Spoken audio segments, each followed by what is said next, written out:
And former President Joe Biden is in Chicago tonight, making his first public remarks since leaving office. He's speaking about Social Security to a conference for those who care for the disabled. Our political reporter, Ann Ahern, is joining us here in the studio with the highlights on what he said so far. Ann? In fact, he just wrapped up his speech here in Chicago. Former President Biden has avoided speaking publicly. That's often the tradition for past presidents. At the same time, President Trump often criticizes Biden, and this speech is seen as Biden fighting back.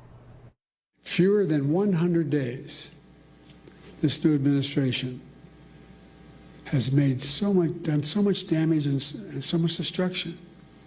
It's kind of breathtaking. Former President Joe Biden in Chicago receiving the Beacon of Hope Award from counselors and advocates for those with disabilities. He was introduced by Martin O'Malley, the former Social Security Administration commissioner, who disputes what's being said about those who depend on this benefit. The big lie that there's a massive zombie apocalypse of dead people. Some of them, not only 150 years old, they're 300 years old. Not true. Social Security, 90 years in existence, is an issue for tens of millions of Americans and could be a focus of next year's midterms. Governor Pritzker on the Biden speech. He wears his heart on his sleeve. He's someone who has great empathy.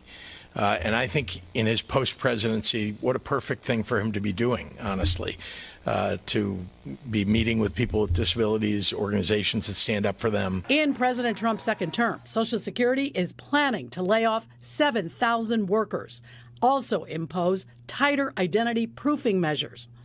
Elon Musk, who is leading Doge, has called it the biggest Ponzi scheme of all time. We made it a sacred promise.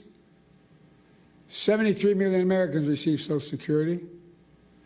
From their first paycheck to their entire life, they pay into Social Security. And in return, they count on Social Security to be for them when they're going to need it.